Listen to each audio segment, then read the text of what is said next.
with the Potomac Bead Company, and today I want to share with you a tutorial showing you how to use our new StormDuo beads and make this little component, which you can do into a necklace or earrings, and I'm calling this the Camille design, that it's working with the StormDuos. If you do want to work along, below the video there is a published date that says when this video was created, and there's a little down arrow that says show more. You can click on that and it'll give you links to purchase from us at potomacbeads.com and potomacbeads.eu.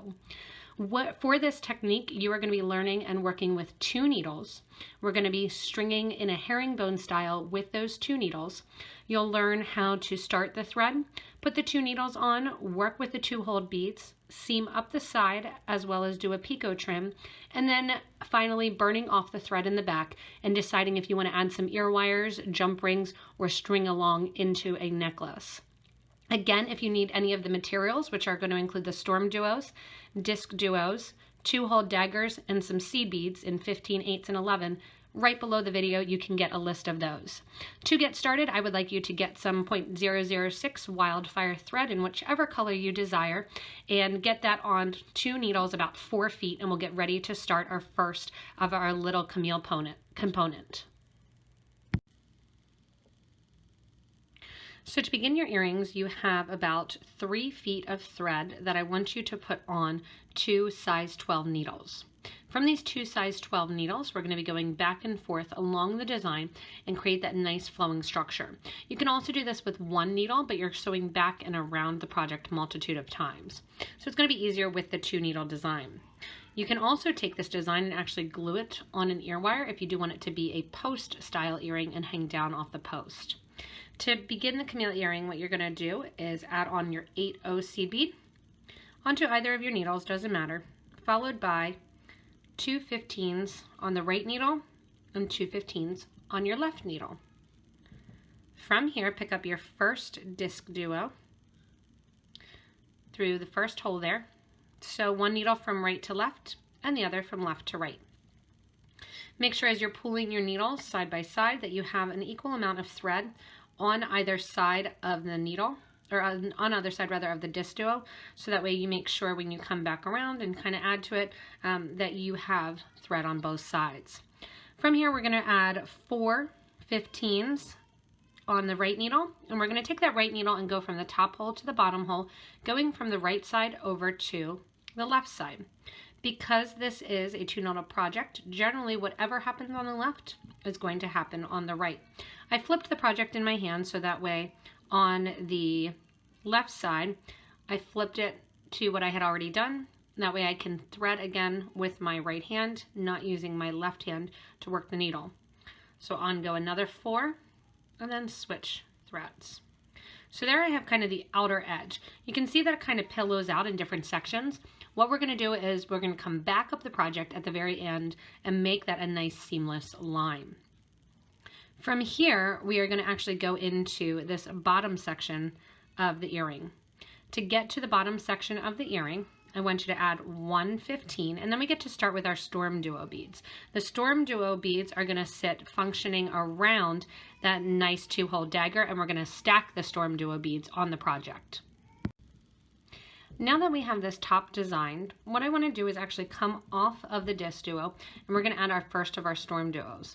On both the right and the left needle, I've gone ahead and added 1 of my 15/0 seed bead.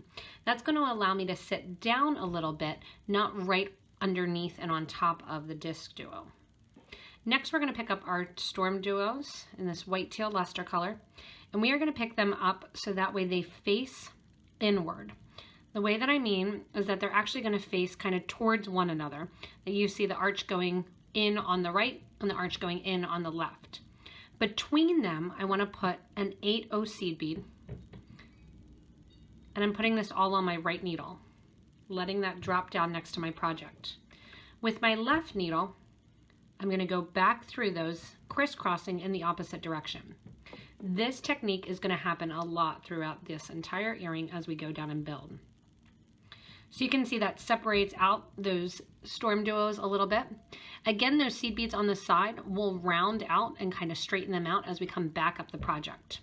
Coming down the project then, we are actually going to add 3 seed beads of our 15 and then 1 of our 11O. You'll notice there's an extra 15 in there. That gets dropped in as we come back up the project. So on the right needle, you're going to pick up 1, 2, 3 15 and 1 of your 11O. You're going to go from the top hole to the bottom hole of the StormDuo.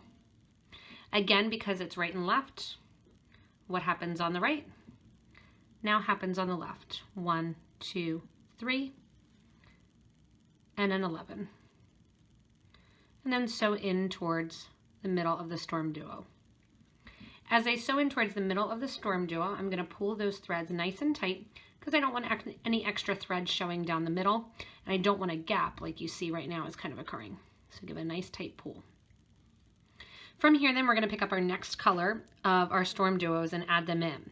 These StormDuos, as we progress down the earring, are going to sit in the same exact fashion with the tops pointing in towards one another the whole way down. So our next is that Lilac Gold Luster. In between the Lilac Gold Luster, we're going to put our 2-hole dagger. So grab your first Lilac Gold Luster, make sure that tail at the top is facing towards the left. I'm holding my right needle. I'm going to sew through the top hole of the dagger, and then I'm going to add my next StormDuo, making sure again that that tail is facing in towards the right, because it's going to cup around that at the top. With your needle then still in hand, your right needle, go through the other white tail luster StormDuo on the opposite side. Then with your needle on the left, you're going to retrace that. So the needle on the left now is going to go through that StormDuo, through the 2-hole dagger, through the StormDuo. So literally everything gets crisscrossed through the beads. Out then on the right side of that white tail luster StormDuo. Again, give a nice tight little yank and make sure that's in nice and tightly.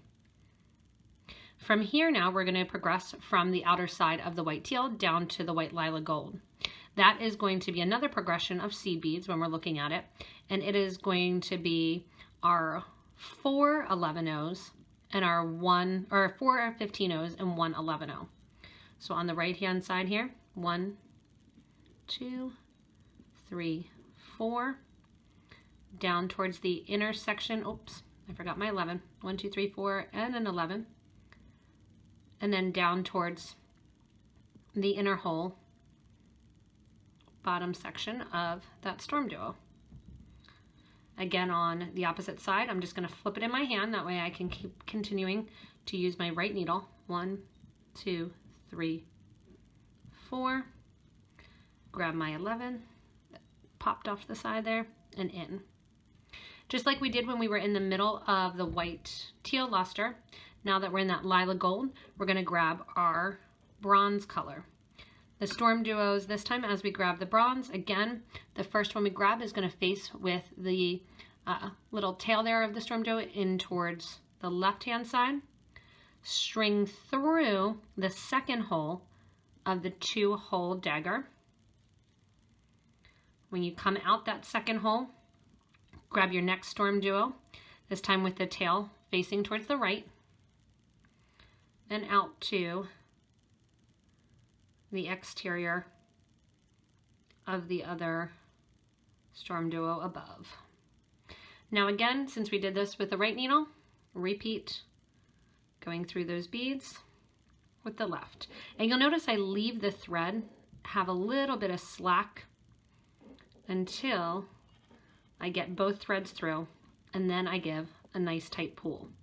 You want to make sure too that the ones before it also have a nice tight pull, so just kind of work with it on both sides, making sure those nice StormDuos are in there tightly right along the top of that 2-hole dagger. Coming down the sides now, we're going to switch it up a little bit, getting back to that 8-0. And as we get to the 8-0, we're going to use 1 15, and we are going to use 1 8 and then 2 15s. So we have 1 15, 1 8, 1, 2 15s. And I'm going to go into the bottom hole of the last StormDuo. When I'm in the bottom of the hole of the last StormDuo, I'm just going to let that needle hang out there. And I'm going to do the same thing on the other side. When we do the same thing on the other side, then we're going to give ourselves a little bit of a trim, and I'll show you how we're going to get that along that inner row. So I'm going to put on my 15, 8, 2 15s through the last section, last hole of the StormDuo on the left. Again, give it a nice little tight pull. And now we're going to begin to go up the project, but first we have to do that little picot trim. So many of you may know already how to do the picot trim. It's just 3 beads. We're not going to go through those 3 beads at all. We're simply going to turn the thread right around and go back up the side seed beads, coming out wherever it naturally comes out. In my case here, it's that 8-0. I want to arrange the beads at the bottom so they sit in that nice triangular fashion, and pull any extra thread because you don't want any extra showing at the bottom. I've done that on the left, and now I'm going to go ahead and do that on the right as well. And then I'm just going to show you, we're just going to retrace up our line. So I'll move that left needle out, do it on the right needle, go back up that StormDuo, and we're going to go back up all those seed beads on the side. When I go up the seed beads on the side, then I'm going to go up right along the side here, going through the 8s, going through the 15s, right from that 15 into the 11, up those sides. And you can see I'm just bringing it out wherever naturally it pulls out. And this is going to make this seem like one nice flowing line. From here then, when I get out right next to my disc duo bead, here's where again I'm going to add in one more 15. That 115 is going to allow the beads to sit nice and tightly around that outer edge. So again, I'm going to throw on my 15-0 seed bead. Then I'm going to go up through those side beads, going through 1, 2, 3, and going up these 3 here on the side. And you can see that really draws that in nice and close. Then we're doing the same thing on the left-hand side. Again, I'm just going to switch it in my hand, so that way I'm more comfortable sewing with the right hand. I'm going to sew up that line again, making sure before you get too far up that that picot trim is sitting nicely, decorating the outer edge, going right up all of those seed beads, and don't miss any seed beads. So when you come through here, you want to make sure to grab any that might be hugging the sides of the StormDuo. Just kind of bending it out of the way a little bit. Going through all of those. And then again, when you get to that top of the green one here, we're going to go through that first 15. And then we're going to add one more in. I'm going to add my last 15 in and sew up through all of those ones that decorated the side of the Iris Duo. And the 15s then really kind of make the StormDuo stand out along the side. So I'm coming out the top here at the 15s with both the left and the right needle right before the 8-0 seed bead. What I'm going to do actually is take the thread below the 8-0, which is going to make the 8-0 pop up a little bit. So I'm going to take the thread that's on the right hand side, and I'm going to go down my 2 15s on the left. This will expose a tiny bit of thread, and you want it to be below that 8, so I'll pull slowly. And you can see then it pulls those 11, or the 8-0 rather, it pushes it up and pulls the 15s down a little bit. With the other needle, same thing, go through the 15s on the opposite side. Again, that's going to expose a little bit of thread back there, but that'll be on the back and you won't see it. Take your needle then that's on the right hand side, go through the first hole of the disc duo, so you're coming over towards the left. And when you come out there, now we get to tie off our thread, and your little earring is going to be completed. After you tie off the knot there, all you're going to do is take your thread burner or your scissors. I prefer the thread burner. I'm just going to burn those 2 threads down so they have just a tiny little tail there. And that tiny little tail there you can see is then going to get burnt down towards the back of the earring. What this is going to do is make a little bit of a blunt end on the end of that thread, which is going to make it harder for that knot to come apart. After you are finished then, you can put them on 2 ear wires. You can sometimes turn the ear wire so you can just add them right away to the ear wire, or you may need a jump ring depending on your type of ear wire. You can also, like I said, glue them right onto a padded post. That is up to you. Another idea, if you have time, is to take a bunch of these and make them hang down on a necklace. You can also do variations on the design. I had started out doing 2 of the StormDuos rather than going through with a look of 3 here at the bottom, and you can alternate those designs. So in this design, instead of adding another StormDuo, I just went straight across.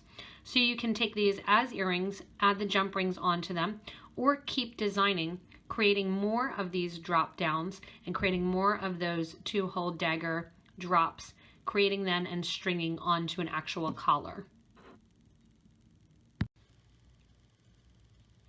Once you finish off the earrings and burn down that thread, like I said, you can attach them to an ear wire. You can make them and string them. I would string with 8 in between as a necklace, that they would be strung nicely together. Again, that smaller sample that I showed you a little bit earlier, you could even put that in between, discluding the last of the StormDuos, so not including that one, and have a smaller, larger version.